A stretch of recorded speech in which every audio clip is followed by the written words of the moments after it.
Hey everybody, what's good? This is Kev JB back with another video. And on this particular video, on this particular stream, we're going to be dealing with Eric Adams. We're going to do a Jumaane Williams over in New York City and the indictment and the replacement that is going on. That may or may not have anything to do with the whole migrant situation. We do know that there are charges that are placed upon Eric Adams, and that's what we're going to be talking about today.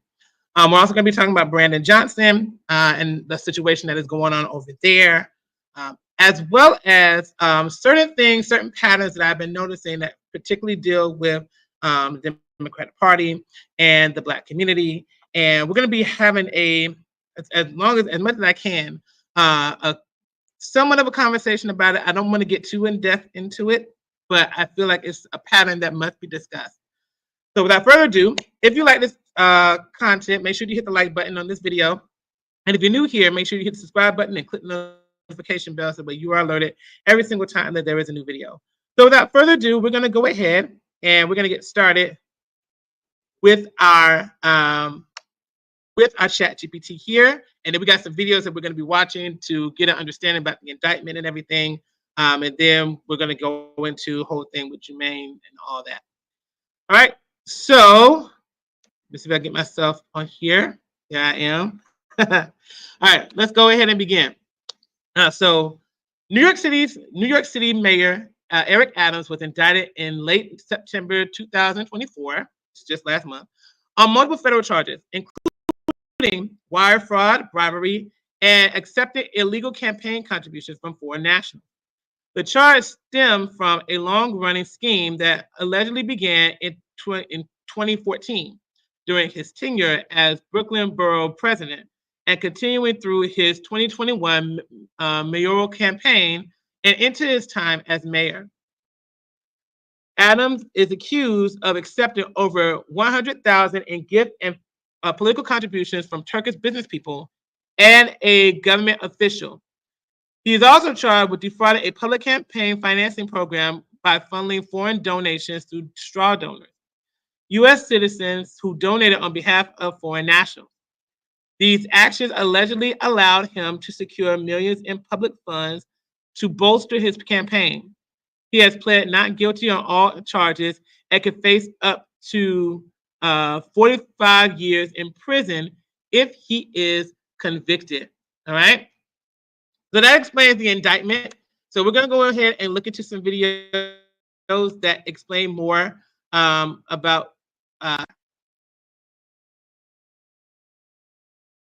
how we got here. So let's start with this one right here.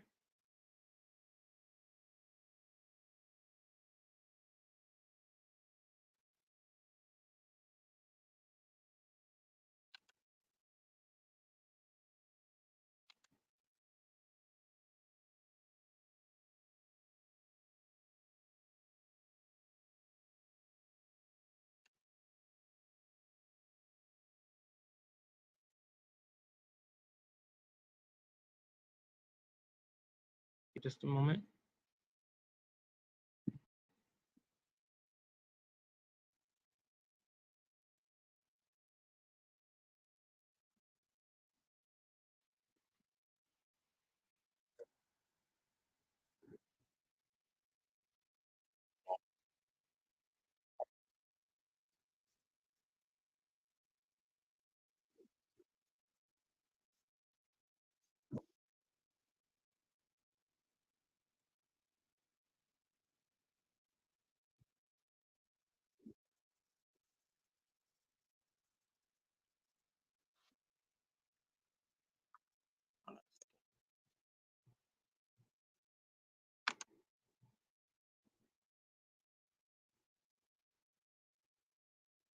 Can everybody hear?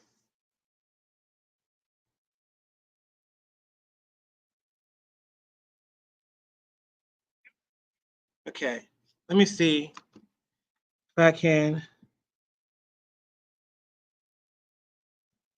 stop sharing really quickly and then share again.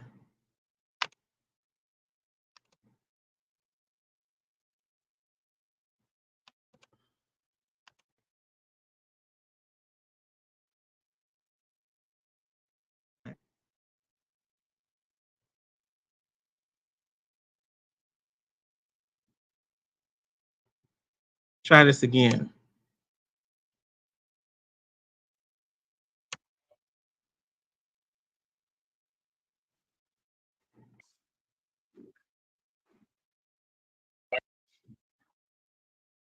There from the New York Times that Alexandria Ocasio-Cortez said Eric Adams should resign as mayor of New York City for the good of the city, because she becomes the most prominent Democrat to push for his ouster amid federal corruption investigations involving his administration.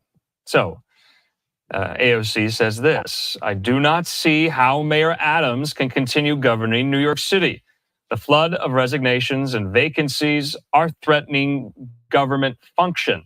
Nonstop investigations will make it impossible to recruit and retain a qualified administration. That's just part of her statement there on social media. Linda Schmidt has the news statement. Mayor Eric Adams firing back at AOC here. We have it. Let's take that live here. Let's take that full. This is how Mayor Adams is responding to this, saying for anyone who self-righteously claims people charged with serious crime should not be in jail, to now say that the second Black mayor of New York should resign because of rumors and innuendo without even a single height of hypocrisy. I am leading this city to protect it from exactly that kind of phony politics. The people of this city elected me to fight for them, and I will stay and fight no matter what. Okay, we are getting some breaking news in right now. Now, this is quite something. Okay, this is coming to us from the New York. Entire story that we have been covering, that no indictments, no charges had yet been filed in all of this scandal going on in New York City, in the mayor's office, City Hall, the NYPD, the New York City Public Schools. The New York Times has it right now that Mayor Eric Adams of New York City was indicted following a federal corruption. Now, this is quite stunning here. We just read out that statement from the mayor firing back at AOC. AOC becoming the first New York member of Congress to call on Adams to resign. There are, though, in Albany, several state lawmakers who have already done just that, calling on Adams to resign. AOC becomes the first U.S. House member from the New York, has been indicted following a federal corruption investigation. Remember, he first came to power as mayor back in 2021 after winning that election there. And so we don't know what that, let's confirm it, like the Associated Press. We're waiting on sources here at Fox as well to confirm what we just brought to you, as well as Fox 5, what their response is to this. Adams is facing here, but that is the news right now. Mayor Eric Adams of New York City facing weeks of mounting pressure, with almost everyone in his orbit being swept up into these scandals that have plagued the Big Apple for months. Eric Adams, the mayor, being indicted. We don't know on what just yet here, but that is breaking from the New York Times. Mayor Eric Adams has been indicted on federal criminal charges, according to people with knowledge of the matter that's being reported by the New York Times here. He will be the first mayor in New York City history to be charged while in office. This is quite something here. So the alleged public corruption right now is quite historic there in the Big Apple.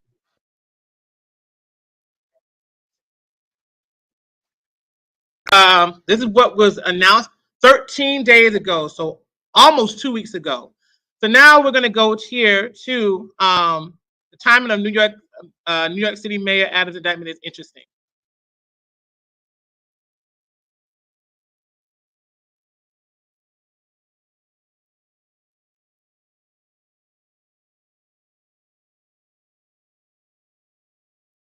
We've got Eric Adams indicted on federal corruption charges. Details about those charges.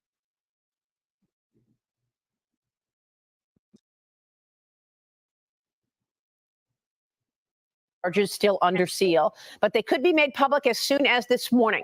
Mayor Adams says he is innocent and will fight any charges against him. My entire life. That fight has continued as your mayor. Despite our pleas, when the federal government did nothing as its broken immigration policies overloaded our shelter system with no relief, I put the people of New York before party and politics. If I am charged, many may say I should resign because I cannot manage the city while fighting the case. Make no mistake, you elected me to lead this city, and lead it I will. Adams reportedly charged with, quote, acting as an unregistered foreign agent for taking actions in his official capacity after receiving donations from foreign sources. It comes nearly a year into the federal corruption probe focused largely on whether Adams conspired with the Turkish government to receive illegal campaign donations. Last November, the FBI raided the home of one of his top fundraisers. They also searched the property of another aide who is a former Turkish Airlines executive.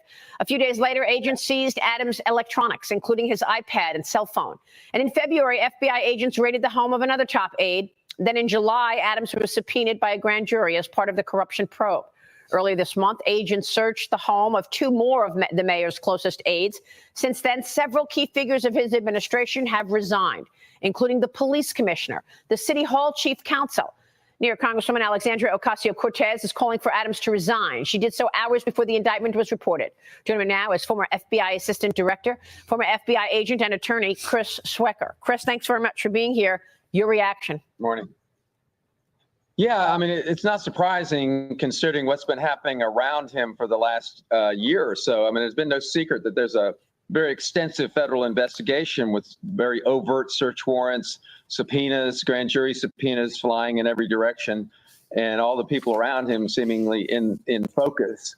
So we don't know what he's charged with, but it sounds like it had something to do with donations from Turkish government. But I could see the feds using the honest services wire, theft of honest services wire fraud statute, the Hobbs Act extortion statute, money laundering. You know, there are any number of federal statutes that they can throw at him, tax violations, conspiracy, election laws, et cetera. So it looks like he's facing some very serious charges here. Well, it certainly appears that way. And look, I have no idea whether Mayor Adams is clean or not, but I have to ask the question, why now?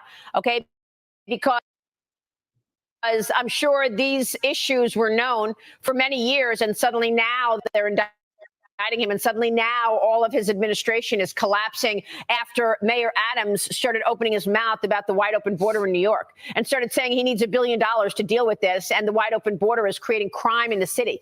Ever since Mayor Adams started talking about all of these issues that New Yorkers are feeling every day, suddenly he becomes a target of this government, and I'm just wondering if there's more lawfare here.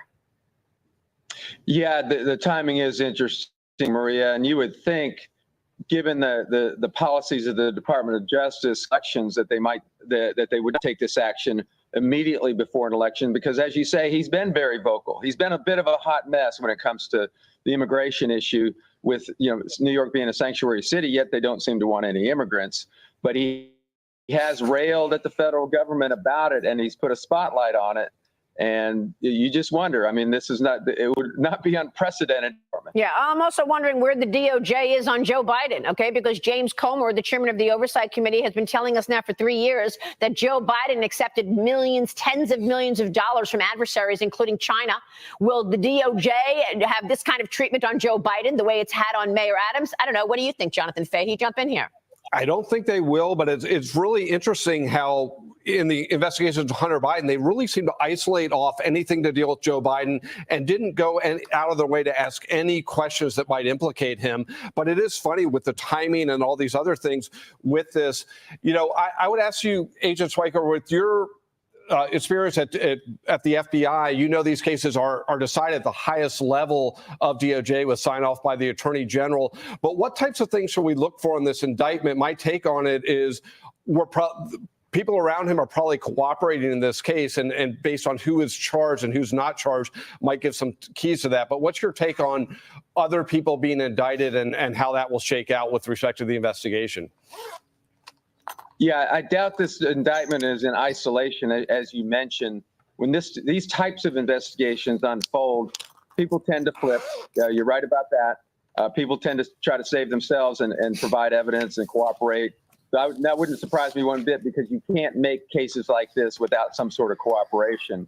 But as Maria mentioned, I mean, when you place this next to the lack of Biden investigation, if you will, the FBI could have flipped a bunch of people on them, and some did. And there was pretty good evidence being presented from a lot of different directions, and they completely took a dive. So it is perplexing. I do expect to see additional indictments of additional people, and they will load up. When they indict this kind of case, it's not just going to be FARA. It's going to be money laundering. It's going to be all kinds of, they tend to load up pretty heavy on this type of indictment when it's allegedly political corruption. Well, I was just remarking on how familiar and similar these charges are to what James Comer told us about President Biden. We'll keep following it. And Chris, thanks very much. Chris Swecker joining us this morning. Agent Swecker. So I just want to say for the record, if you notice a lot of sniffling and phoning up with papers and stuff, that was not me. That is not me at all. That was actually happening inside during the interview. All right. So let's go here.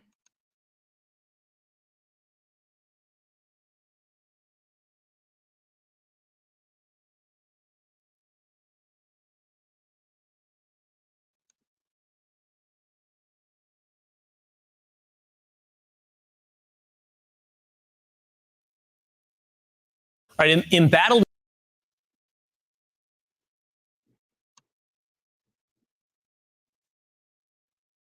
By the way, if you're liking the content, make sure you hit the like button, everybody. Not guilty to federal corruption charges yesterday in a Manhattan court. His attorney doubling down on his client's innocence and distancing the mayor from an advisor whose phone was seized by the feds. Staffer that says there was a conversation. What you have not learned is that that staffer has lied. When that staffer was first interviewed, that staffer said that Mayor Adams knew nothing about this, he was not involved in this, and that he is innocent. They have that information. So here to react is New York criminal defense attorney and constitutional expert Ken Belkin. Ken, thanks for being with us this morning. So let's go over the charges first. They read as follows. 1 count, conspiracy to commit wire fraud, federal program bribery, and to receive campaign contributions by foreign nationals. Another count of wire fraud, 2 counts of solicitation of a contribution by a foreign national. There are allegations he was an salacious in terms of the details of what he is alleged to have received. Flight upgrades, discounted hotels. Yeah, we've got allegedly a scheme that dates back to 2016 where the mayor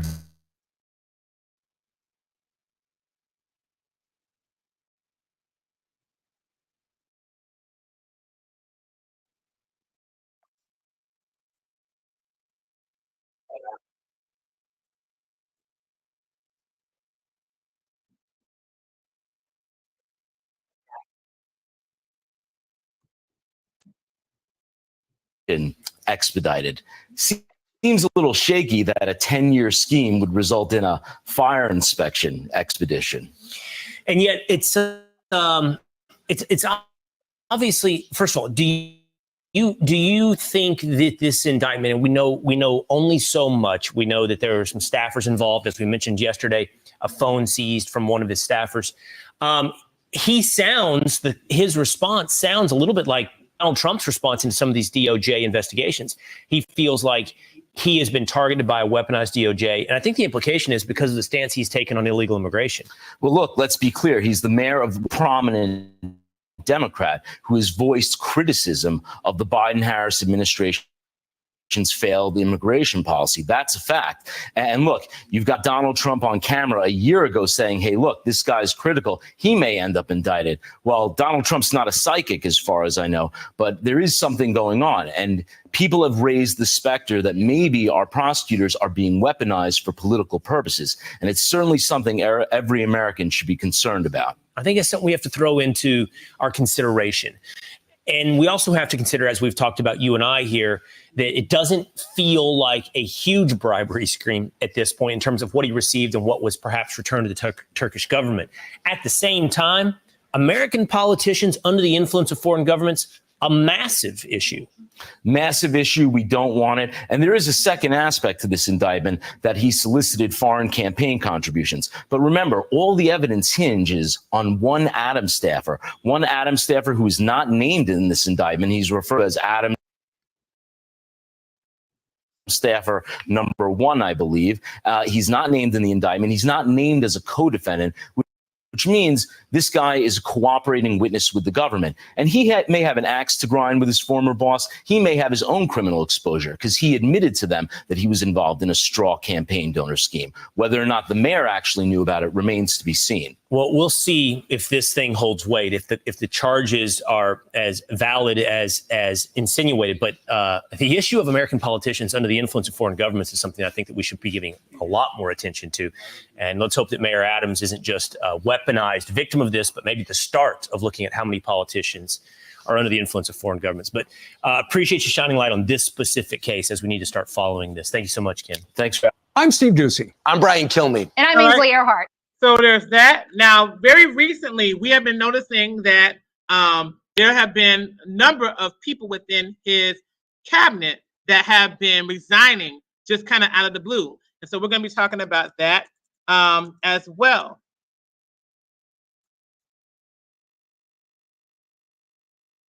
So as we get things set up, make sure that you hit the like button. Make sure that you are able to subscribe if you're not subscribed, so that way you can see more. All right. So here's the start right here. Philip Banks and 3 others leaving Mayor Eric Adams' administration.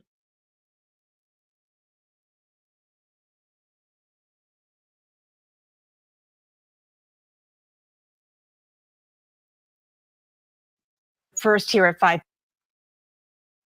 5:30, we have news of more shakeups at City Hall. Deputy Mayor for Public Safety Banks submitted his letter of resignation last night, and today the mayor confirmed he accepted it. And afternoon, 2 more resignations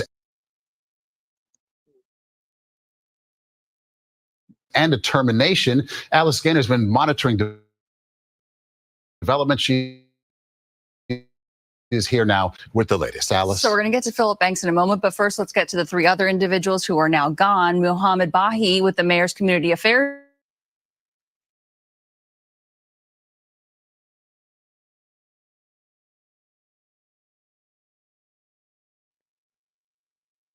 She served as the mayor's director of Asian affairs. Now, as for Philip Banks, the mayor says he had been talking about leaving for some time. Deputy Mayor for Public Safety Philip Banks had his phones seized by federal agents on September 4th. His attorney released a statement that reads in part, after Banks announced his resignation, quote, the United States Attorney's Office advised me that Mr. Banks was not a target of their investigation, and nothing about his resignation changes that fact. Mayor Eric Adams was indicted on federal charges, including bribery, and pleaded not guilty. At Adams' latest court appearance last week, prosecutors indicated it was quite likely they would file a superseding indictment and that there could be other defendants. Adams made the morning show rounds and said Banks has been planning to leave for a while. He reached out to me and stated, Eric, I'm looking to move on, and this is a good time to do so. And actually, a couple of months ago, he sat down with me around about 6 months ago and stated that, look, I'm looking to transition, Eric. And I said, listen, we got a couple of things in the pipeline. Can you please hold on and get them done? And he was willing to do that. Philip Banks' brother, outgoing schools commissioner David Banks, who recently announced his retirement, and David's now wife, Deputy Mayor Sheena Wright, who, according to published reports, also plans to resign, all had their electronics seized. Philip and David Banks' older brother, Terrence, was also visited by investigators. No one stays in government forever. People transition in and out. Yes, people do move on. Even in the squeakiest, cleanest administrations, you have people, as you move toward the last year of an administration, seeking to exit before everybody seeks to exit. Political analyst David Birdsell. That's, of course, not what's happening here. We have a mayor who is eligible to run for re-election. He's going to face an uphill battle. And again, others who have resigned include former NYPD Commissioner Edward Caban, Adams' top advisor Tim Pearson, and Lisa Zornberg, the mayor's former chief counsel. Mayor Adams maintains he is staying in office, but once again, the breaking news we had off the top of this was that sources tell Marsha Kramer Rana Abasova was terminated, Winnie Greco resigned, and Muhammad Bahi also resigned. So stay tuned. Seems like more and more keep coming. That we will. Okay, Meantime, Alice. it's supposed to be business as usual at City Right. Hall, right? Trying to be. Yes. Thanks, Thank you, Alice. All right, so let's see.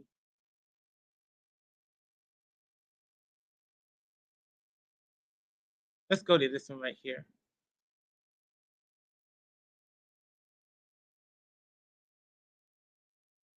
A trio of new resignations in the embattled Adams administration. Deputy Mayor of Public Safety Philip Banks among them. He is one of the mayor's top aides who had their electronics seized in a federal investigation, and he is one of several administrators leaving their city hall jobs in recent weeks. Chief investigative reporter Jonathan Dienst has the latest. Chuck, Natalie, Deputy Mayor Phil Banks resigned, also handing in her papers, Asian Affairs liaison Winnie Greco, who has been under FBI scrutiny for months. Through her lawyer, she denies any wrongdoing. Also, one controversial aide, Rana Abasova, who is linked to the federal indictment of Mayor Adams, she was officially terminated today, according to one source familiar with the matter. After first being suspended, City Hall aide Rana Abasova has now been fired, according to a source familiar with the matter. Abasova, who is now believed to be cooperating with the feds, had been accused of lying about the mayor and the alleged fundraising scheme involving Turkey. Her lawyer did not return an immediate request for comment. This as Asian Affairs liaison Winnie Greco has resigned. The FBI searched Greco's home in connection with questions about improper fundraising and her possible ties to Chinese communist officials or their associates. She has not commented. These departures come after Deputy Mayor for Public Safety Phil Banks resigned on Sunday amid the ongoing corruption investigations into City Hall. Banks had his cell phone seized by the FBI on September 4th, and questions continue about whether his brother Terrence Banks, a consultant, received any special treatment for his clients when it came to the awarding of city contracts. The mayor spoke about Phil Banks' resignation earlier during a New York One appearance. He reached out to me and stated, Eric, I'm looking to move on, and this is a good time to do so. Banks' resignation comes as another Banks brother, Schools Chancellor David Banks, also announced he is leaving his post. The school's chancellor also had his cell phone seized by the FBI. He has denied any wrongdoing.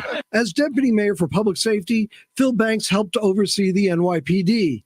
This is the second time he's leaving city government under a cloud.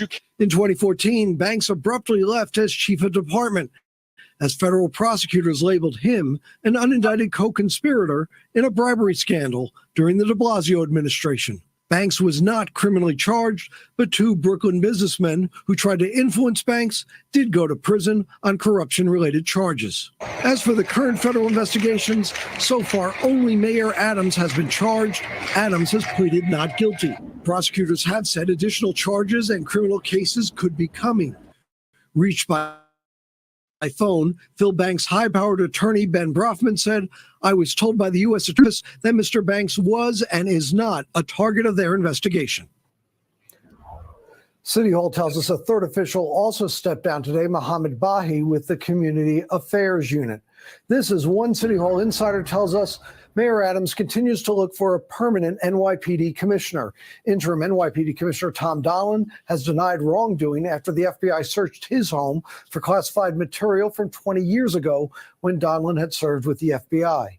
Sanitation Commissioner Jessica Tisch, one name being floated as a possible replacement. All right, so we're going to look into one more person. I'm going to go back a little bit so that way I can be able to find that particular one.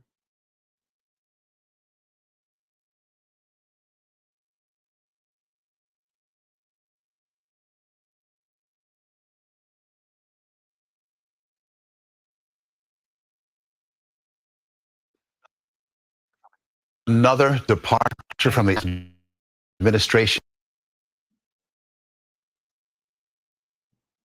We go.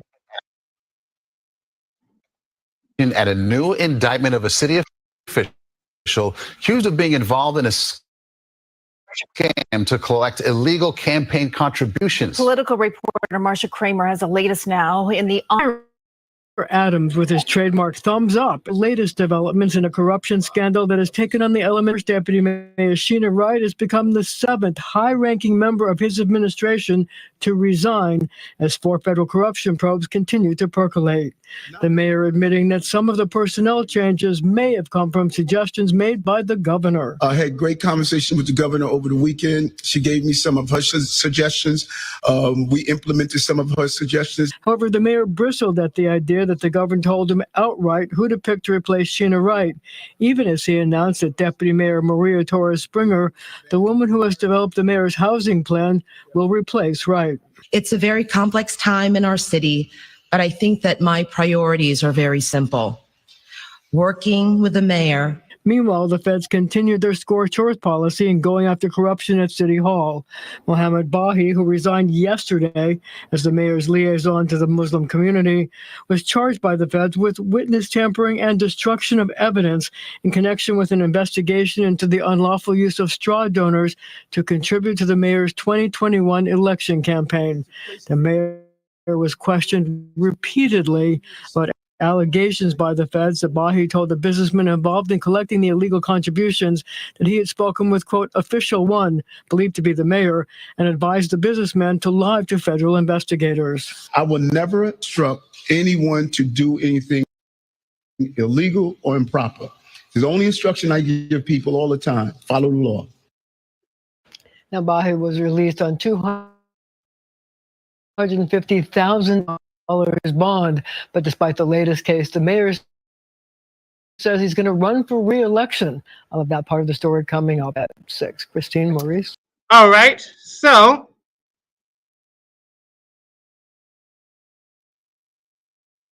that is everything that I'm going to be sharing in this moment regarding the situation with Eric Adams and his indictment.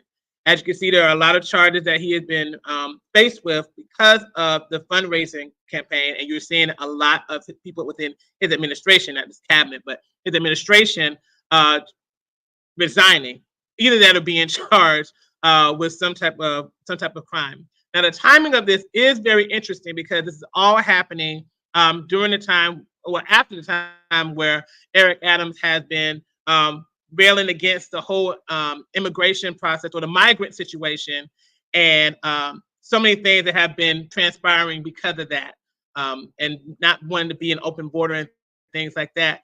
It's also very interesting that all these indictments are now coming up.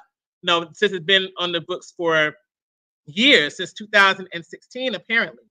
And so now, because of what's been happening and how things have been unfolding, particularly with this current administration, Biden-Harris administration, the flood of illegal migrants that have been coming into the country, into certain states and cities. Now, all of a sudden, we're starting to see more about these indictments that are happening and unfolding.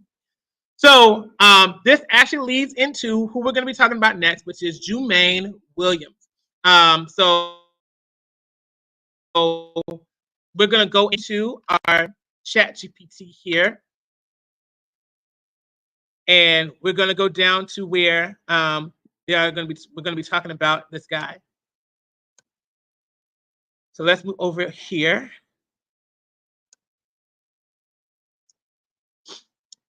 And let me see if I can try to get this on full screen.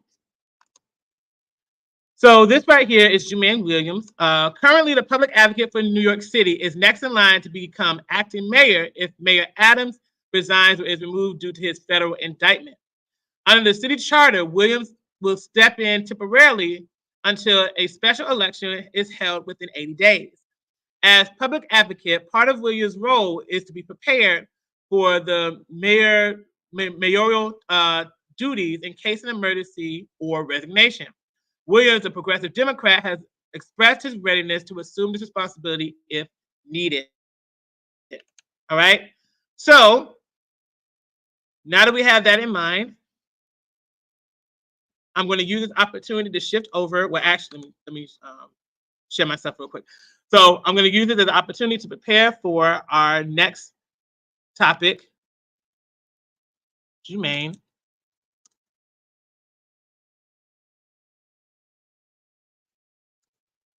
Williams.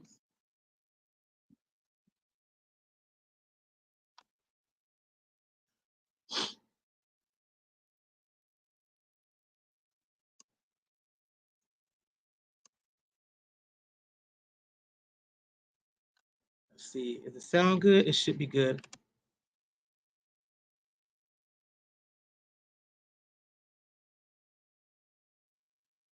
Myself.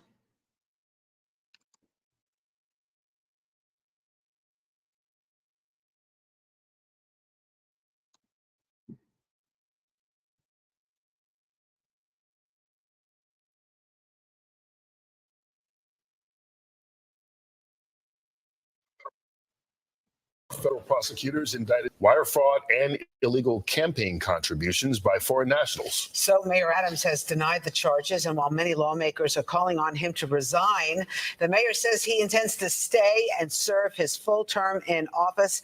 If he steps down or is removed from office, which only Governor Kathy Hochul can do, New York City public advocate Jumaane Williams will become the acting mayor. Jumaane Williams is the public advocate, as you know. He's joining us this morning. Nice to have you back on Good Day New York. Good to be here. Thanks. So should the mayor stay or should he go? Well, I think, first of all, it's a really sad time for the people of the city of New York.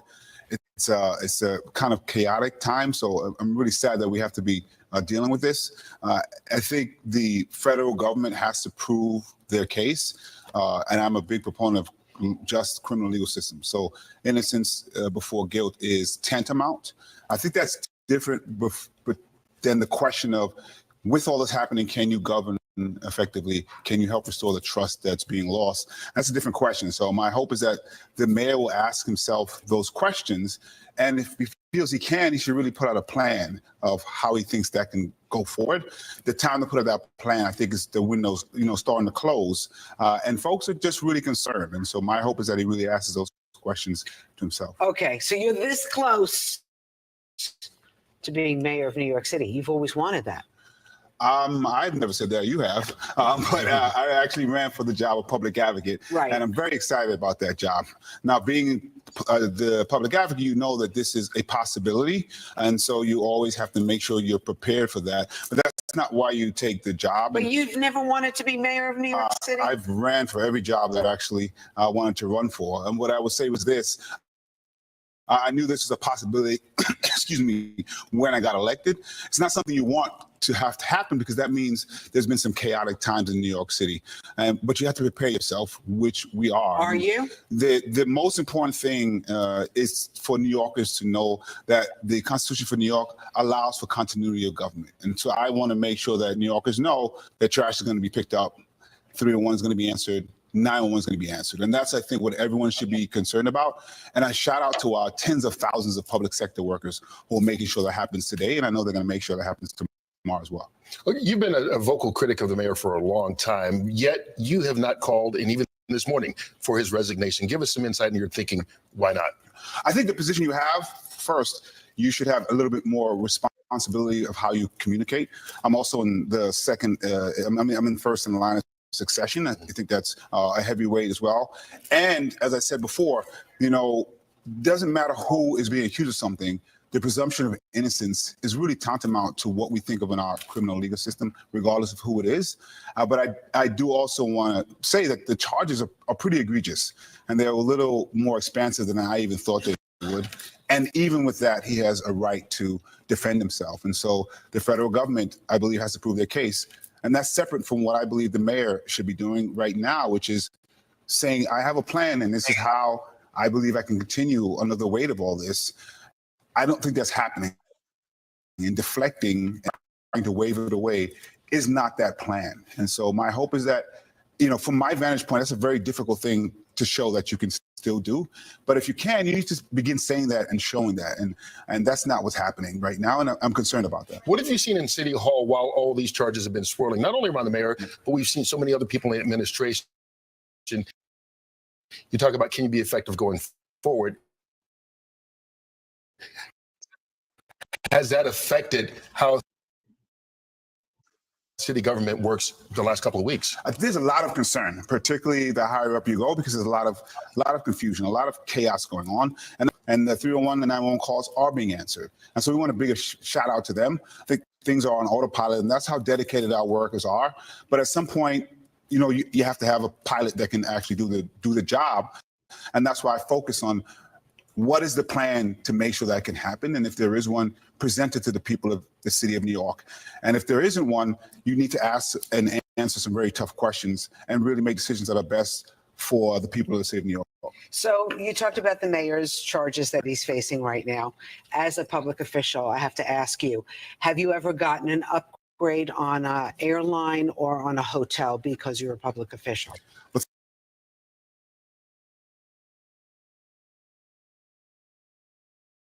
Thankfully, assume that the question for that, and the answer is just no. And there are so many expansive things in that indictment. It's a painful read. Well, let me ask you this then. Have you ever taken money from a constituent who's called you and asked for a favor afterwards? Have I taken money from constituents? Yeah, of course. You get donations for your campaigns, right? To my knowledge, I've never taken money from a constituent who has asked me for a favor. Those are two separate things and two separate conversations. I just want to be clear. Okay, so explain that to me, because so if someone talking about campaigning and campaign issues and someone talking about government are two separate conversations with two separate sets of people, and you have to make sure that those things happen separately. I know, but politicians get donations, right? And those people who donate sometimes call in a favor. Well, one, I like to prefer myself as an elected official. But two, you cannot receive money and then say you're going to do something. Like the direct connection there is a problem. I'm also not going to try to adjudicate the case of what we read about. That's the federal government's job. My job is to make sure that folks know that there's a continuity of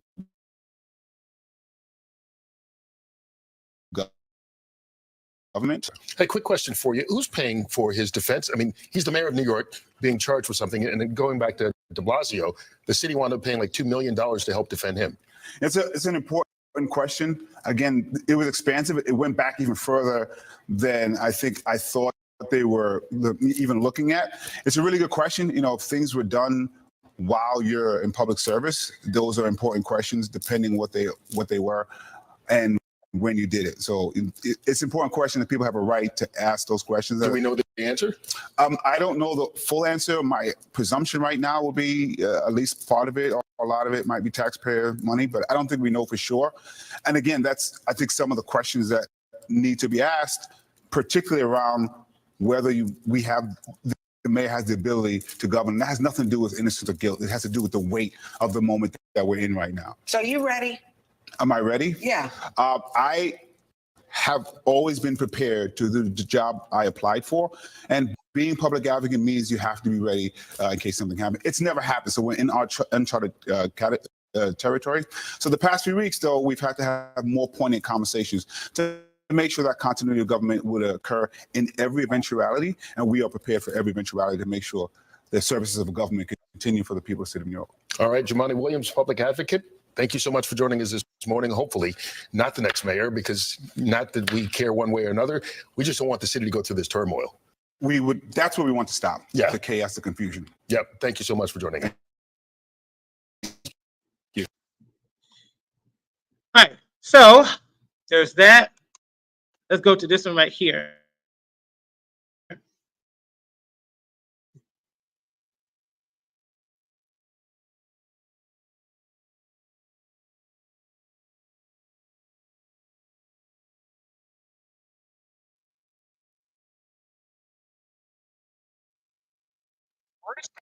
He were to step aside or be removed from office,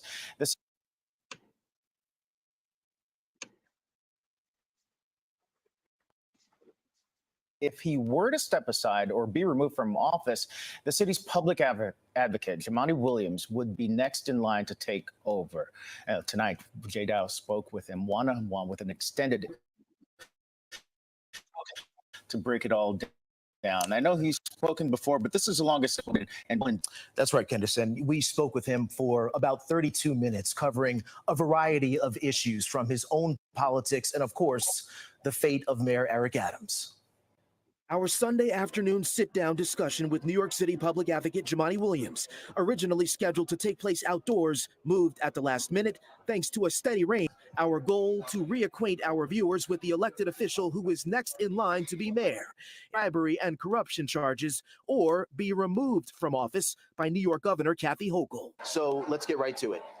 You've called the charges against public trust and whether or not he can do the job while he's fighting these charges. So let me ask you first off, do you think it's appropriate, given the few days that you've had to digest this, for the mayor to resign or to continue to serve the city while he fights these charges? Well, I think first off, this is a painful time for the city because there's no way around that. Do you think that he has the wherewithal and the ability to serve this city, given how many balls are in the air on an ordinary day in running the city?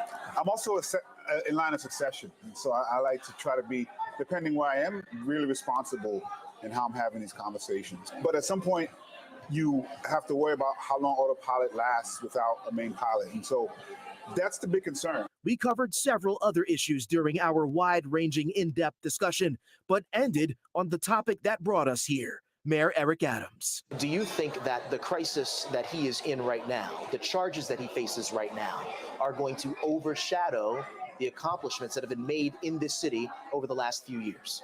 This is what really concerns me, because the fact of the matter is, if you are an elected leader and you're black, if you're an elected leader and you're a woman, anything that people view as not the norm, I believe you will be treated differently and you'll be looked at differently. That's not different from Mayor Adams. And two things can be true at the same time. That can be true, and you may have done some things that I believe weren't the right ways to go. And this is even before the indictment and policy changes. And so both of those things can be true at the same time. And what angers me a lot is that I think the next generation of leaders, particularly black and brown leaders, might have to pay for what's happening now. Do you think race is playing a factor in the case against him now, against Mayor Adams right now? In the case itself, it's hard to say that because of Jumaane Williams and how he identifies. Why? Because he's black? Yes.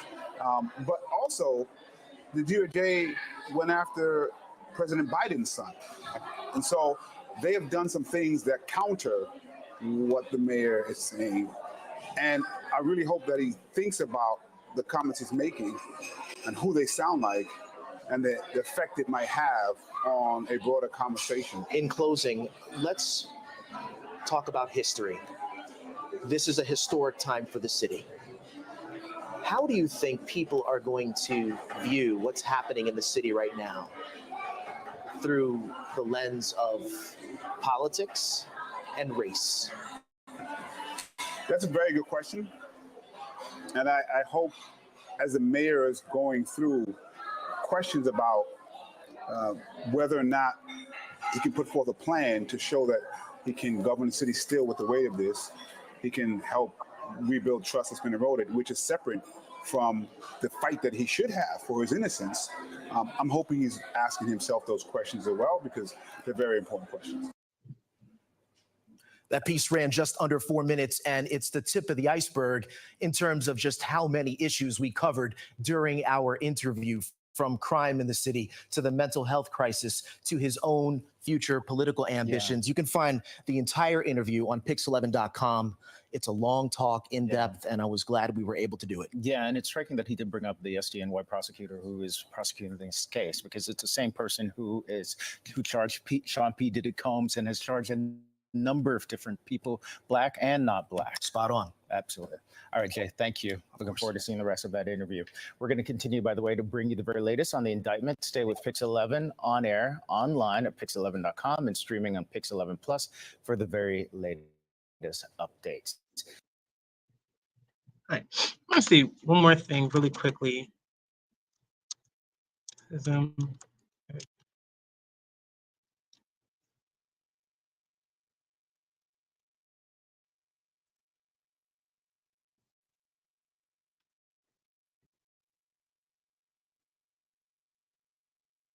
Oh.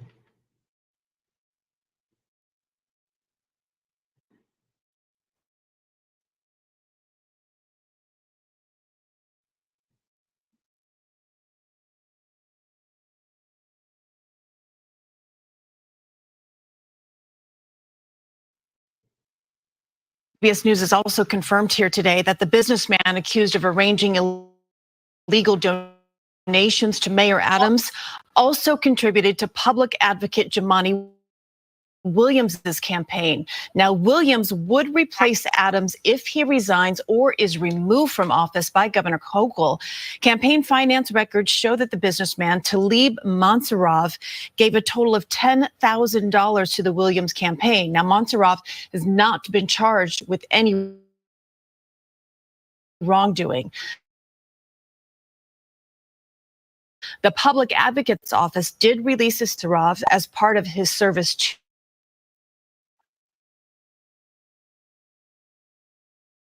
to and engagement with, and have no specific reason to believe the contribution to the Public Advocate was improper.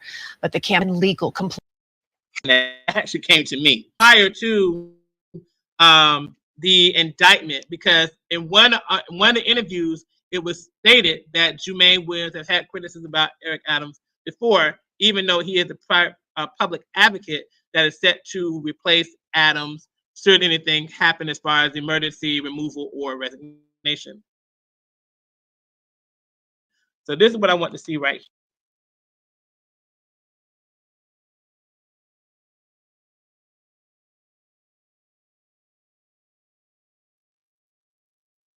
Thinks we are and where he'd like to go in 2023. The city's public advocate has his own views, and Jumaane Williams joins us now to tell us about those. So welcome. Thanks so much, public advocate, for being with us. Thank you both. Always a pleasure. All right. So what's your overall critique of the mayor's speech? You know, I got to say, it was a pretty good speech. You know, we want to hear some details of the pretty lofty goals that we hear there. But as we heard, but, you know, the basic outline sounded like a city that we all want to live in, based on the goals, and a government that has a job to do to get us there. Yeah, and so do you think that anything, I guess, was left out, anything of importance that was left out of the speech, or there was not enough detail surrounding? I mean, there's always things that you can mention. Rikers was one of the things that I think could have been mentioned that was left out. The speech was already, you know, over an hour. I think there are some details in particular that we want to hear. Especially when it comes around things like affordable housing. When we talk about housing, but we're a little light on what we're talking about, the affordability and the income bands, and kind of that same critique both on the city and the state level. We've asked for these type of units to be built, but we want to make sure we're focusing on the affordable units and the low income bands. So we just got to hear the details to see what exactly we're going to get done. Now, you mentioned Rikers. How do you feel the city should be handling it then? Well, obviously, Rikers is a moral blight, and it has been for a very long time. Understandably, it's a tough job for anyone to come into, but I don't think we're doing well right now. And we want to make sure that we're following the law in terms of the closure of Rikers. And I think there's some concern whether we're going to hit those metrics that were set. Yeah, and speaking of Rikers, you know, that kind of goes hand in hand with public safety overall, right? And that was a big part of the mayor's speech. We talked to the mayor just about an hour ago about an announcement coming in terms of what's happening in the subway system later on, how he says it's going to be a really safe place. Where do you see the public safety in terms of how well he has been doing? Are you for or against any of the measures being? You know, we didn't quite clear some of the spaces where we disagree, and we continue to disagree. What I want to lift up is the discussion that we're talking about public safety not just being on the backs of law enforcement. That's where we come into trouble. You know, there was some mention about recidivism, which I think everyone cares about. There's an area that I think everyone could agree on, and that's speedy trial. If we can focus on getting folks adjudicated, some of the other things won't be pushed, particularly the ones that are most harmful. So public safety and housing are actually two areas I've worked on for many, many years. And I would look forward to partnering with the mayor, but my job isn't to be for or against, it's to make sure that the job that's being done is what's best for the people of the city. Well, let's talk about affordable housing. And the mayor talking about this plan to add 500,000 new homes in the city, including possibly in Midtown, changing that there. What do you think about that? Have you spoken about that issue?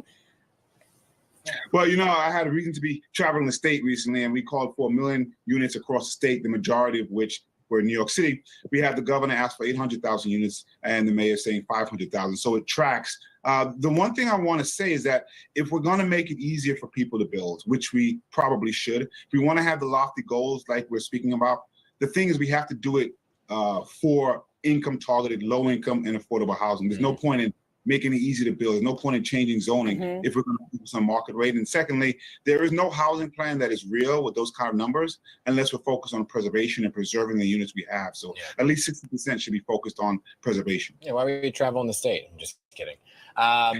So let's talk about the migrant surge overall and where you think the mayor has been on handling that right now, right? Because we see this new shelters popping up in Brooklyn now. What's your overall view on how it's being handled?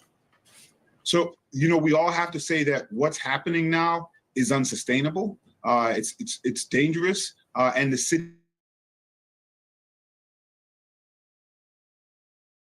can't do it by the government to provide more resources. The governor and the state have been really silent on this, and we have to get resources from them. And we're asking the governor to encourage other municipalities to open up as well to help out. At the same time, we want to make sure we're doing it in a way that is still welcoming, that we don't want to have a us versus them conversation, because that actually makes things dangerous, and we've seen that historically. And we want to make sure that when not trying to change laws. Everyone has a right to shelter in New York, and that's the way that it has to be, both morally and legally. It's one thing to say we're having difficulties hitting that goal. Another thing to say the goal shouldn't exist to begin with.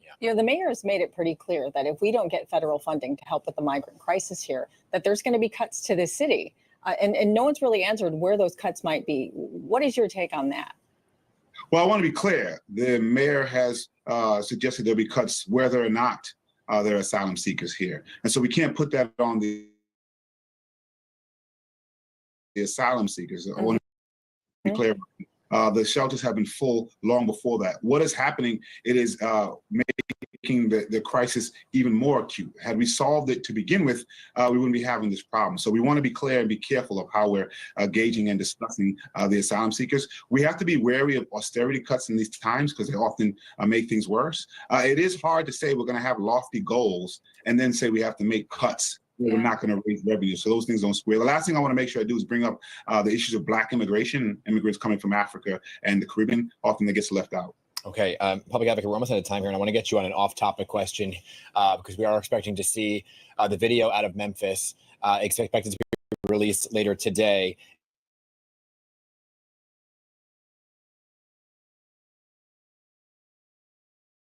And asking people to peacefully protest. Part of any protests out there? I know you've been out there in the past when it comes to these kinds of videos. What are you expecting later today? I haven't watched the George Floyd video. I haven't watched the Ahmaud Arbery. I plan not to watch the Tyree Nichols video. It is very traumatic, but I will do whatever I can to continue to push for accountability and continue to push for change. If people want their voices to be heard, I'm going to join them and make sure that it's done in the best way. I would always, I try to be careful. I don't know if peaceful is the word, but we definitely want nonviolent protests and nonviolent voices. But more importantly, we want accountability and we want justice. And we want these videos to stop coming out. All right, New York City Public Advocate Jumaane Williams, thanks again for being here this morning. We always appreciate your time. All right, and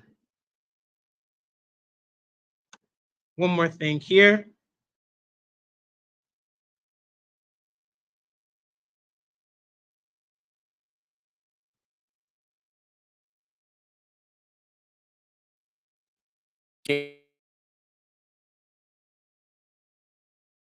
Right now. So yesterday, that was aimed at touting and spotlighting a decrease in crimes in some areas of the city.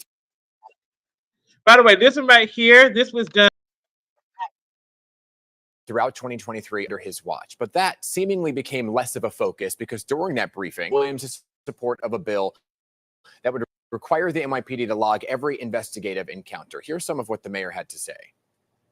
We have a public advocate who pushed for this police bill. He lives in a fort.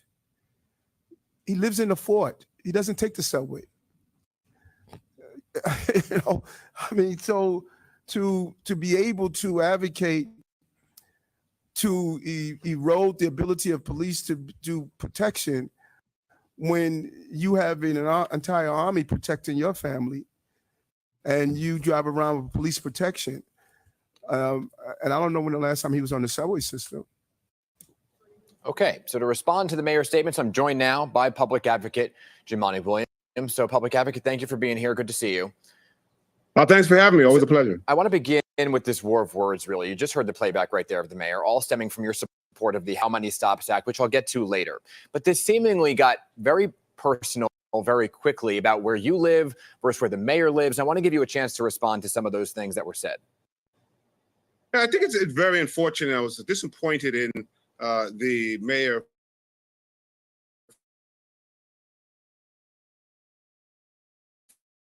been concerned about public safety for the 47 years that I've lived in Brooklyn, concerned about my mother's safety, my sister's safety. A bullet went through my mother's car window a couple of summers ago. So these are things that I always take with me. Yeah. I will say that I believe part of the problem here is with this administration and their frustration is they've always tried to lead from a mandate that they never had. And I think the mayor has misunderstood the elections in 2021 because a lot of people were elected on that day by the same people who elected him, the same city.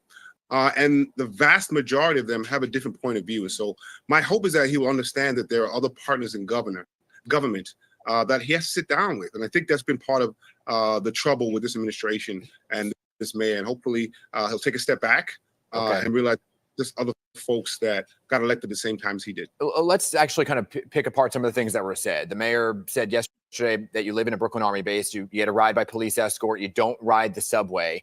Do you want to address those accusations? I mean, do you ride the subway?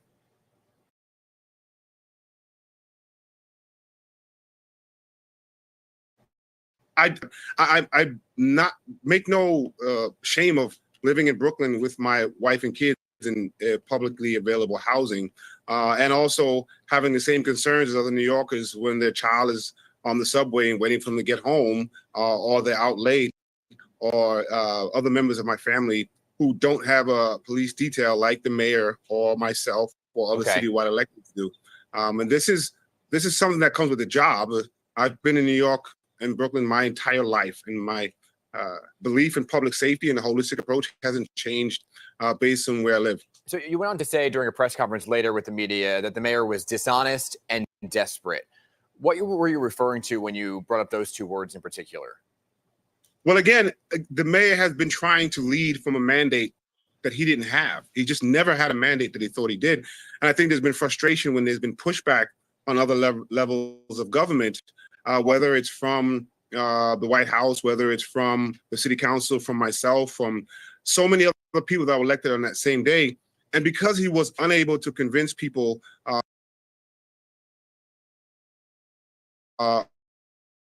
about this bill, he wanted to have this bill stop. I think now he's just grabbing at straws, and I assume because of other frustrations that's going on with other issues. For those who don't know, this bill that kind of stemmed this whole war of words here is legislation that passed in the city council, right? With this veto-proof majority requiring officers to document most encounters they have with the public. Now, you say it will bring transparency. The mayor said it's going to burden officers with paperwork. Briefly here, because we've talked about this in the past, you said the mayor is lying about the bill. What is he lying about? Well, I want to be clear. This mayor supported this bill when he spoke to families who were killed by law enforcement just a few years ago. So he was a supporter of this bill, and the families are one of the reasons that they helped support him. But it's not most encounters. It's level 1 to level 2 stops, and I know that's a lot of jargon for New Yorkers. But what it is when most stops and encounters, when a police officer would turn on their camera anyway, we're simply asking for demographic information of the people that they're stopping. They don't need any what they call pedigree information. They don't need a name. They don't need an address. There's no record of who was stopped. We're just trying to get to the bottom of a question of what is happening on the ground when it comes to stop, question, and frisks and possible abuses. And we don't have that data. So we're simply just trying to get that data the way we did with some of the other stopping. Understood. Now, you have seemingly backed the mayor on many issues. You went to D.C. to push for migrant funding, right? He applauded you for that. We're at the 2-year mark now. So point blank, would you support Adams for a second term? What for me, what's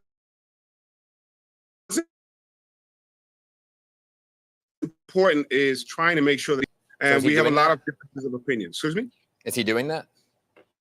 I have a lot of differences of opinions of what he's doing, and I think a lot of New Yorkers do. And so what I hope is that he hopes to try to regain the trust of New Yorkers, because there's been a very bad erosion of trust, and it's hard to govern when you think you had a mandate that you didn't, and you've eroded trust in the public. And my job as public advocate is and has been to make sure we're putting out plans and pushing government to move in the right direction. And we have concerns about the way this administration has been doing that. So will you challenge him? Will you run against him? Oh, no, that's I've been very clear. I'm not seeking the mayor. I'm running for re-election for public advocate of the city of New York. Public advocate Jumaane Williams, appreciate you setting the record straight here this morning. Good to see you and Happy New Year. Happy New Year to you as well.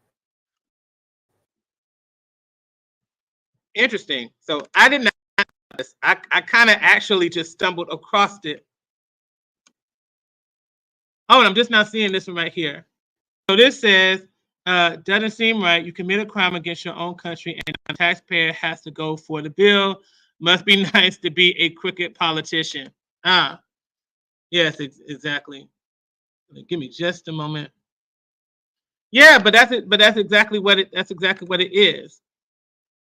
So like I said before, it's quite very interesting how a lot of this seems to revolve around, particularly when it comes to the standpoint of migration. Like, it wasn't until we started seeing more from the after effects of this migrant crisis that's going on in New York, bit by bit. I wonder if this is leading to like complaints regarding that. And then I didn't know that there was a disagreement or a contention between Jumaane and, hold on a second, guys, let me stop sharing for a second. I didn't know that there would be a point of contention between Jumaane and Eric Adams just 9 months prior. Just a year ago, Jumaane was, applauding Eric Adams' stance on the whole State of the Union. And then just a few months later, we get to the whole situation with the police. And I believe Eric Adams has actually been a part of the police force. So when it comes to police commission and things like that, he has experience with that. Whereas Jumaane Williams, he's the public advocate. So he's more concerned from the standpoint of how the public sees things. So from that standpoint, yeah, there could be differences of opinion. Does that necessarily mean that there is a connection between him and whether or not he may be ready to take over things as a mayor in case Eric Adams resign? All that we're not entirely sure of quite yet, but it's very interesting to see the connection between the two. That's something I just happened to stumble across. So without further ado, let's get on to one last person that we want to discuss, and that is going to be Brandon Johnson. Brandon Johnson. Let's see. I'm going to share my screen here. So I'm going to share a little bit of screen. By the way, if you're liking this video or you're liking the stream, make sure that you give a thumbs up. It helps with the algorithm as much as possible. Make sure you give a thumbs up. If you're new here, make sure that you are able to subscribe and click the notification bell so the way you are alerted every single time that there is a new video. And so we're going to go into our final discussion regarding Brandon Williams. So my question was, when I was looking at the ChatGPT, like, can you explain why Chicago Mayor Brandon Johnson is focusing on providing millions of dollars towards migrants in Chicago? How much money has he provided and why? And so ChatGPT couldn't specifically answer that, but it says, based on general knowledge up to 2023, Mayor Johnson has been focused on addressing the influx of migrants into Chicago, which is a part of a broader humanitarian crisis involving asylum seekers and migrants being sent from the U.S. border to various northern cities. Johnson's administration has dedicated substantial funding to housing, healthcare, and other essentials for migrants. The exact amount allocated may change over time as the city deals with increasing numbers of arrivals. Johnson has framed this as both a humanitarian responsibility and legal obligation, as cities are required to provide for people in need, regardless of their immigration status. So essentially what they're being seen as is immigrants. And so we're going to move forward into the next portion right here. I'm going to share this tab here. Get back here. And we're going to focus more on Brandon Johnson,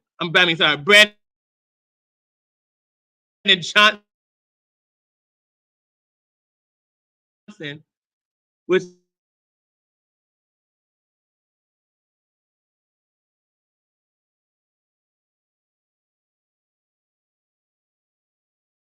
I just saw him earlier, but we're going to see. Have to make a separate video for that.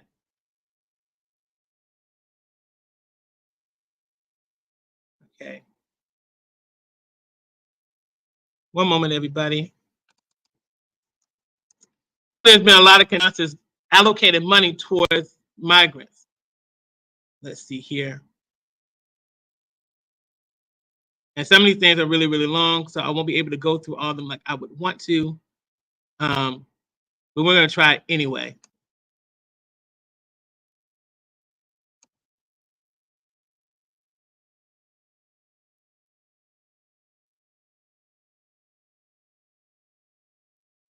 Wall Street Journal editorial board compared what's happening with the board to a coup.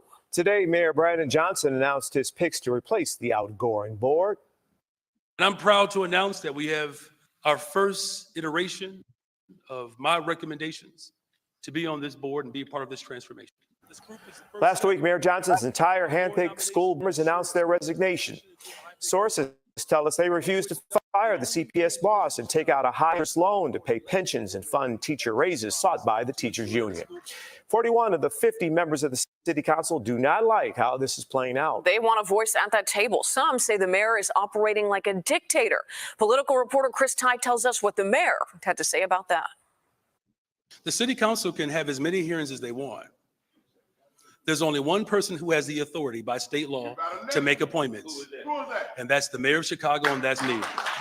It looks very Trump and Giuliani-like, telling the legislative side they have zero authority, which means that the people that we represent have zero authority to hold him accountable. Really kind of puts us into a realm that I haven't seen before. If you will not listen to us on the front end, you are definitely going to hear us on the back end when you come asking us for money, and many of us start saying no. This whole dictatorship tone that the mayor's proposing is not a good tone, especially when you're looking at us at some point to pass your budget, because there's going to be a give and take. 41 members of council signed this letter calling for the mayor to reverse course, but there's no mechanism for them to stop him. Springfield may be able to modify school board appointment rules, but that can't be done fast enough to stop the mayor's purported plan to oust schools boss Pedro Martinez and take on a high-interest loan for pension payments and teacher raises. That's the option the Chicago Teachers Union likes, the same union Johnson once worked for. Some are calling on Johnson to let cooler heads prevail and pivot. He made a mistake with that. He can fix it. We need to see more leadership from the mayor and bring us together as a whole, and we're not seeing that right now. What we are seeing is a mayor linking this debate to slavery. They said that it would be fiscally irresponsible for this country to liberate Black people. And now you have detractors making the same argument of the Confederacy when it comes to public education in this system. To blame everything from slavery to the second coming of Jesus as to why he has the authority and is offended by anyone questioning that is just remarkable to me. We're just seeing him barreling down a path that's going to cost taxpayers very dearly. That was Chris Tye reporting. Some members of city council think that this may have activated a voting bloc this November that would have been dormant otherwise. Voters who do not approach are likely to find Andrew in Chicago political history. The closest analogy they told us was when Mayor Daley had demolition trucks tear up the tarmac at Meigs Field, but that was an airport. This is a $10 billion education system.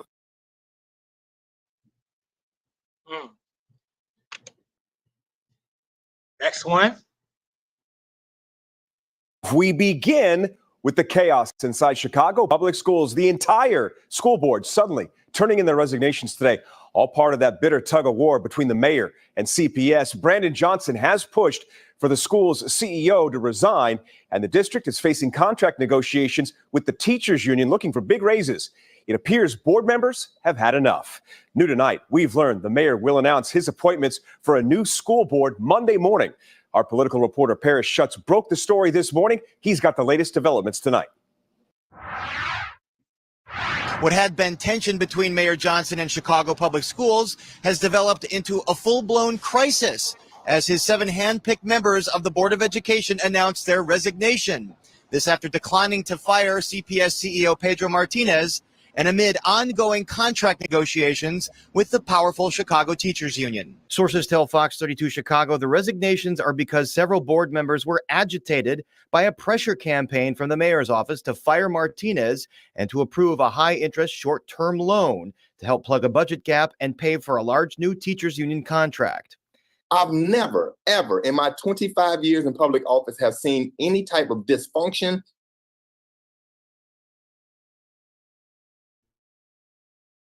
This organization Vasquez posted that he is deeply concerned by the mayor's actions.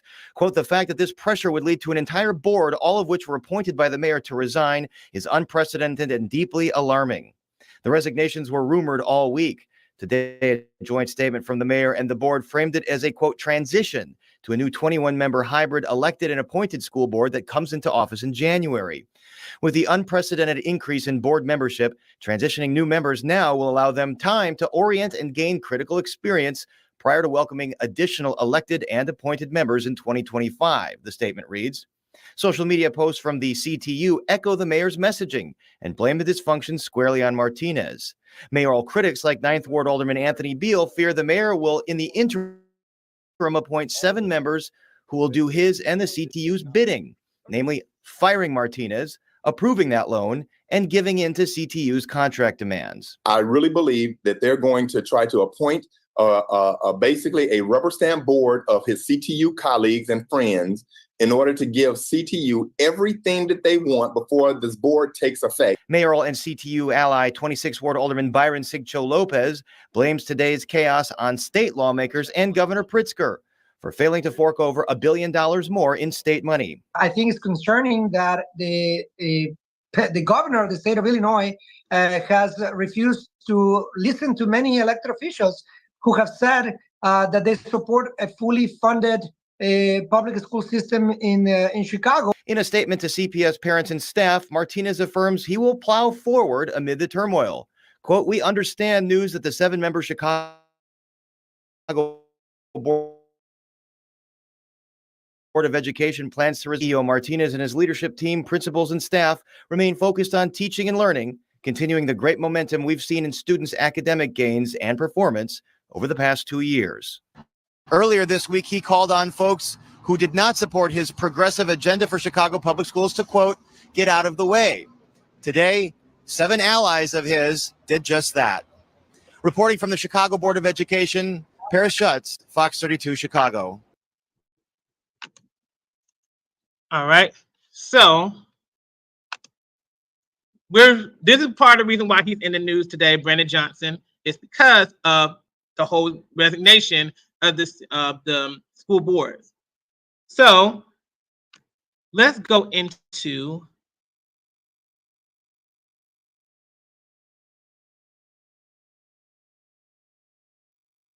what is this? Give me just one moment.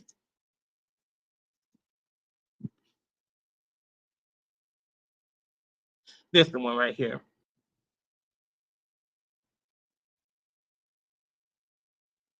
And amid a budget crisis and a swirl of controversies, NBC Investigates has learned that Mayor Brandon Johnson has signed a $100 million contract extension for favorite healthcare staffing. Now, that's the Kansas-based company that operated the city's migrant shelters for 2 years. NBC5 Investigates' Bennett Haberly is joining us now with what the mayor had to say about this. Bennett? Well, Alex, we try to get some clarity on this, but the mayor sidestepped our questions about why this $100 million contract extension was necessary. Instead, he talked about how his administration has saved Chicagoans money and created jobs. Since August of 2022, Favorite Healthcare Staffing has been paid $291 million to staff the city's migrant shelters through a mix of city tax money and federal funds. The company's been criticized by alders for exorbitant hourly rates between $50 to $156 per hour. And our own investigation last year showed the company routinely billed the city 84 hours per week per employee. Johnson has repeatedly said his office saved money through lowering those rates. But since April of this year, the city has been evicting migrants and closing shelters. There are nearly 10,000 fewer migrants in shelter now than there were in January. And with the city facing $1 billion budget deficit, that led us to ask Mayor Brandon Johnson about this contract extension. How do we do that amid this budget crisis when there are fewer people in shelter? How do we justify that expense? So we've saved the taxpayers over $200 million based upon the work that we've done. Over $200 million, while still investing on the west and south sides of the city of Chicago. That's what I promised to do, was to invest in people, and that's exactly what we're doing. But as it relates to Favorite, I mean, we're saying we can't afford one controversial company, but we can't afford extending them another $100 million when we have fewer people in shelter. How do you explain that? There's a reason why. Well, there's a reason why there's actually less spending in sheltering right now. There's less spending. We have spent $70 million less. They went on to say that they've invested hundreds of million dollars again in the west and south sides of Chicago. Again, not a clear answer to us at the time. But just within the past half an hour, the mayor's office sent us a follow-up statement saying that $100 million is money, and in their view, is not new spending, but it's money that the city owes the company for the work it did between April and the end of next month. So it was a past due amount. And that's usually what happens with these contract extensions, that they wait until almost the end of the next month to sign it again, till it's almost due. All right. Thank you so much, Bennett. Yeah.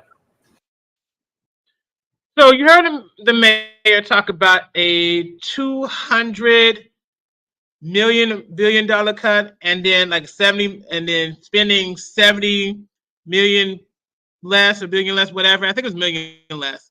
All right, so we're going to go here to where it says Chicago alderman reacts to nearly $1 billion budget gap.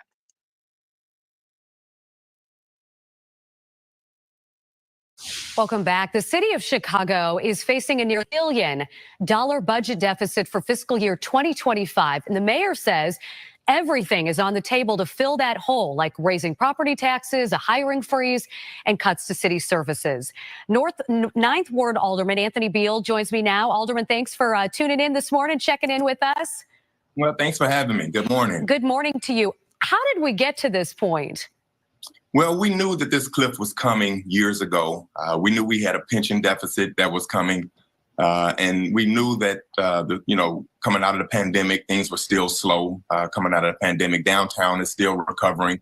And so we've been looking at all these different things going on that really caused this hole, but we didn't do anything to prepare for it. We spent all the COVID money creating programs and creating additional jobs. And now that COVID money is running out, that's adding, more deficit to our revenue on a day-to-day basis. So we didn't do anything last year to raise property tax fees or fines or anything, and we just kind of punted last year, and that also added to this hole. And so it was a compound of really bad judgments that really got us here. It sounds like you're almost blaming yourself for this. Was it you? Was it the mayor's office? Who's to blame?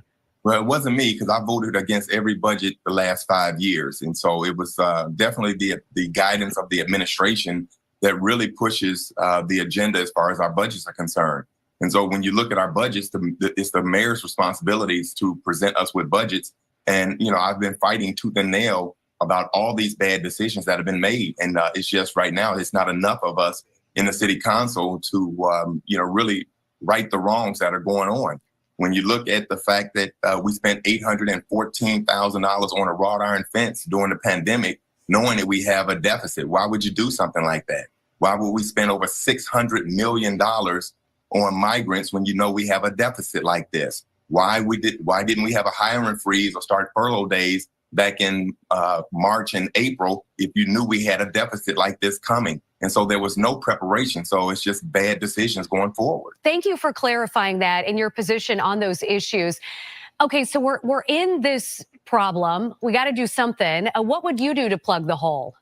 Well, again, we should have had massive a hiring freeze outside of police and fire. And I'm glad that the administration saw the error of their ways and reversed course on police and fire on the hiring freeze. We should have had a hiring freeze back in March and April. We should have been looking at possible furlough days like we did years ago to help plug this gap. But none of those things were done. We just kept spending, and kept spending. And now we have a hole, and we want to blame CPS on the $223 million hole that we have this year for not paying their pension payment. However, if we had not spent $600 million on the migrants, we wouldn't have a deficit this year going forward. And so we have created this disaster that we're in, and now we want to point fingers and blame everybody else for the bad decisions that this administration has been making. Okay, I want to ask you about something you just mentioned there. You called the fact not to include police and fire in the hiring freeze a reversal of a decision from the Johnson administration. They're saying it wasn't a reversal, that was the plan all along. Did they get pushback and then they decided, oh, maybe we shouldn't include them in the hiring freeze? Yeah, absolutely. All the documentation that we got, everything that went out, and it was a total hiring freeze across the entire city, including first responders. And so there was a lot of pushback, a lot of aldermen, the FOP was pushing back, the Firefighters Union was pushing back, aldermen were pushing back, saying that, we're already 2,000 officers short. Now you're going to freeze, hiring. You're going to not pay overtime. And we still are dealing with carjackings and smash and grabs and murders and all kind of CTA issues. And now you want to cut back. That was just a bad decision. And I'm glad they reversed course, but it was definitely a reversal. Interesting. Okay, so I want to switch gears here. Several Chicago aldermen are calling for the mayor to fire one of his top aides after a 2021 podcast interview just resurfaced. Let's listen in, and then I want your reaction. If I die, especially at the hands of pigs, don't name after me. You know what I'm saying? I don't want a piece of legislation named after me, a road, none of that. But I would be honored if that got more folks to abolition.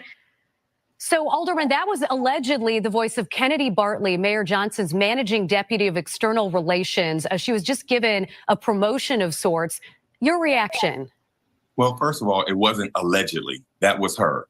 And those are her views. And those are the agenda that her and her organization have been pushing here in the city of Chicago. And, I'm sorry that she wasn't thoroughly vetted and she should not be on the payroll. And, I actually joined the course or the choir to have her removed immediately. She should not be on the government payroll. She should not be paid by taxpayer dollars. And if these are the type of people that the mayor wants to surround himself with, then, that explains exactly why the city is in turmoil and chaos that you see right now. We are in the middle of a dysfunctional administration.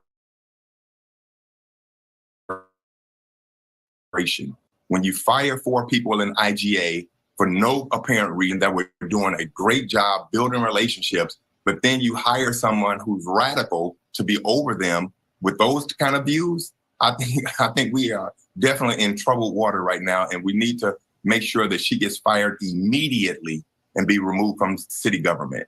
Alderman Beal, in his own words, thank you so much, sir, for joining us here on Good Day Chicago. Thanks for having me. So before I go, there are going to be 2 more places that I want to reach. It's going to be this one right here, and then I'm going to go back to where I saw another post talking about where the funding for the migrants are going. Let's go right here.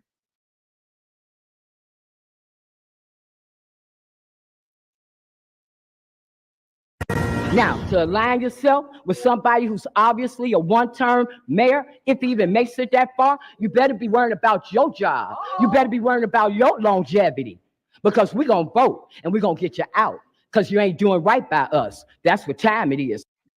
Chicagoans furious and sounding off on Mayor Johnson's plan to tack on another $70 million to migrant funding. Frustration building to the point that some voters are now working to get him out of office, as you heard that constituent there saying. Garrett Tenney live in Chicago with the story. Hi, Garrett.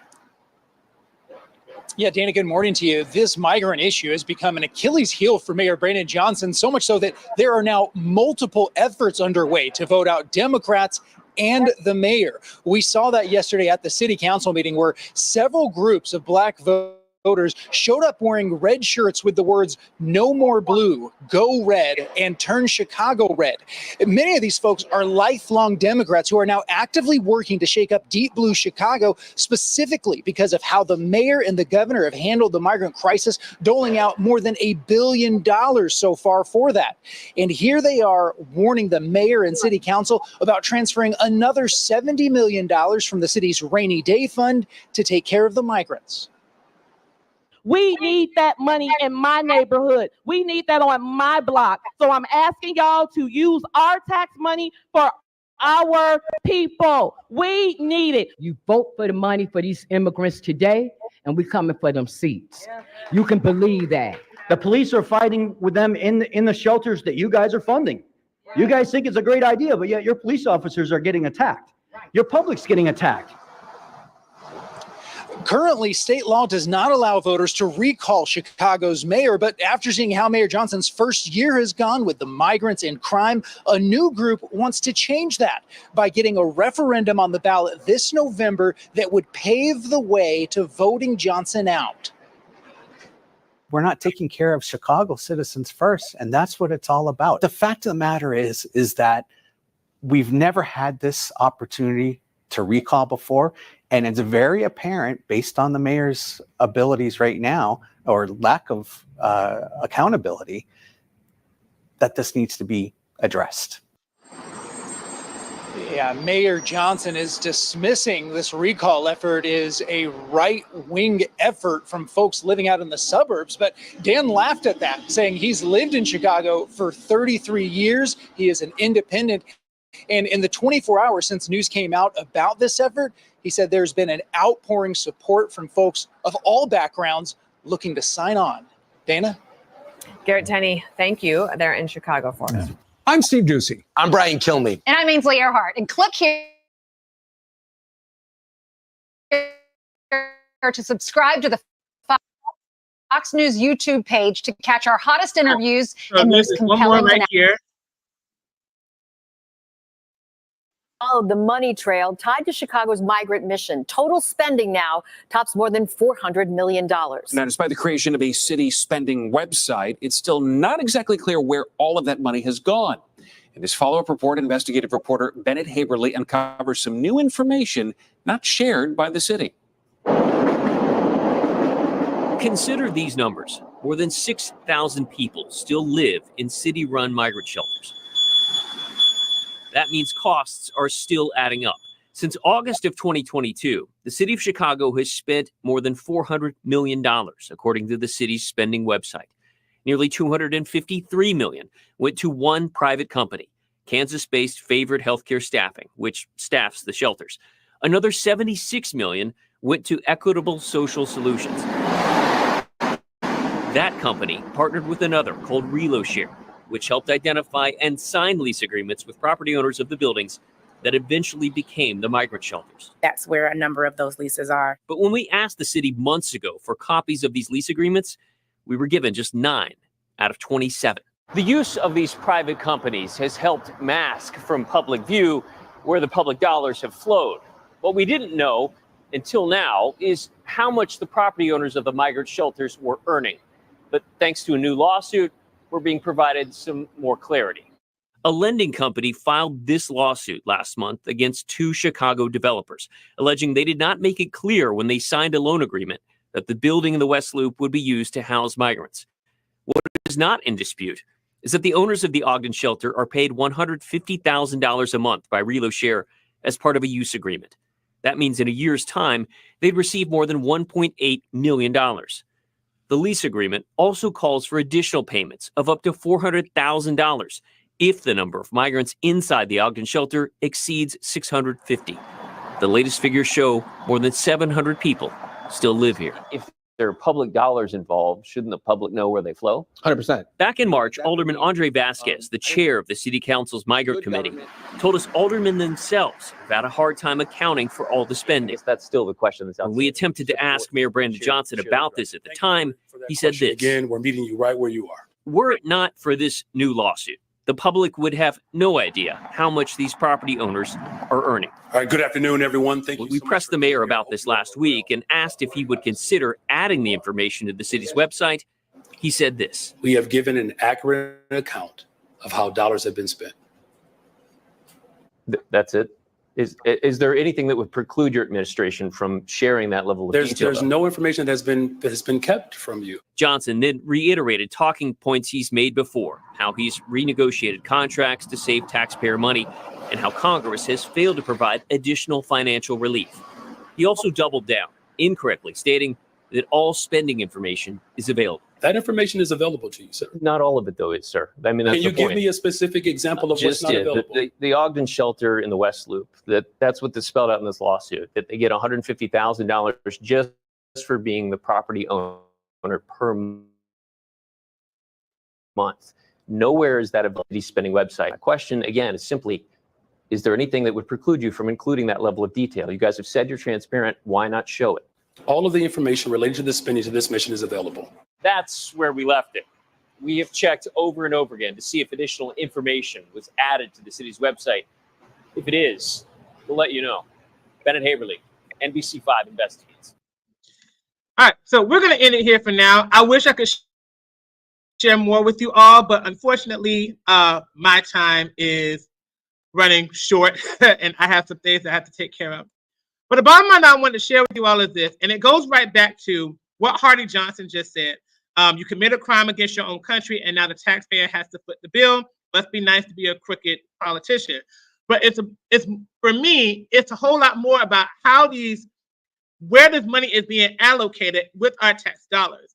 And you see that when it comes to many of these cities where they're housing migrants, that's where that seems to go. Now, granted, there are other forms of corruption that is going on within the different cities, whether it's Chicago or New York or whatever it may be.